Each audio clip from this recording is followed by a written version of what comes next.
आपने बेरोजगारी की बात की, पेपर लीक्स की बात की, जहां भी जाते हैं ये मुद्दा है।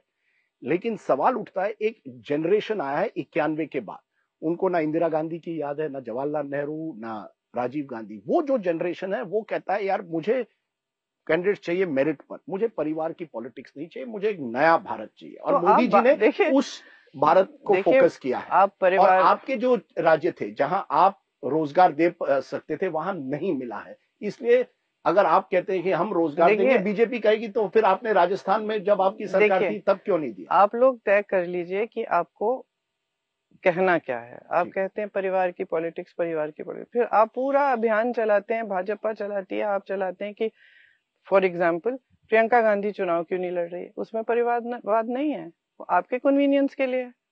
तो जब आपके कन्वीनियंस के लिए होता है आप उठा लेते हैं मुद्दा, और परिवारवाद की बातें ये करते हैं। इनके जरा गिनिए कितने बच्चे, कितने चाचे चाचियां भतीजे सब इनके पार्टी में हैं, बताइए। मैं आपको निकाल के दे दूंगी कितने परिवार इनकी पार्टी में। और जो आपके पार्टी में एक ही परिवार लेता है ना, वो उनका कहना। बिल्कुल, ये बिल्कुल गलत है। हमारी पार्टी भाजपा की तरह नहीं है जहां निर्णय एक जना लेता है। तो सिर्फ मोदी जी और अमित शाह जी सब निर्णय लेते हैं, मंत्रियों को भी स्वतंत्रता नहीं दी है। वो मंत्री जो प्राइवेट में होते हैं वो रोते हैं कि भाई हमें भी इतनी स्वतंत्रता नहीं कि हम एक निर्णय ले पाए।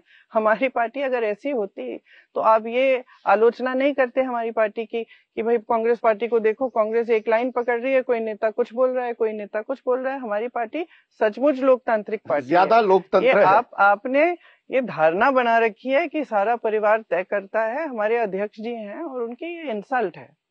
हमारे अध्यक्ष एक बहुत अनुभवी नेता है, मेरे ख्याल से 9-10 चुनाव जीते हैं, 11 चुनाव जीते हैं, दशकों के लिए राजनीति की है, तमाम संघर्ष झेले हैं, पर्सनल और राजनीतिक भी। और ये कहना कि वो तो कठपुतली हैं, कोई और तय कर रहे, एकदम गलत है। ये जरूर है कि वो जहां उनको जरूरत पड़े वो सलाह लेते हैं, सिर्फ सोनिया जी और राहुल जी से नहीं, लेकिन वो मनमोहन सिंह जी से भी सलाह लेते हैं, चिदम्बरम जी से भी सलाह लेते हैं, जो भी वरिष्ठ नेता है पार्टी के उन सब से सलाह लेते हैं। और इसमें क्या कौन सी बुरी बात है? क्या ये 2024 का चुनाव, जैसे हम आखिरी पड़ाव पर आ रहे हैं, क्या ये कहा जाए मोदी बनाम राहुल गांधी अभी भी एक लेवल पर है, और कामदार वर्सेस नामदार जो बीजेपी कहती है? क्योंकि मोदी जी ने बीजेपी कामदार नहीं है।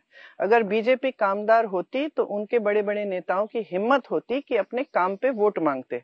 उनके बड़े नेता जो हैं कायर हैं। सबसे बड़े कायर प्रधानमंत्री जी मोदी जी खुद हैं।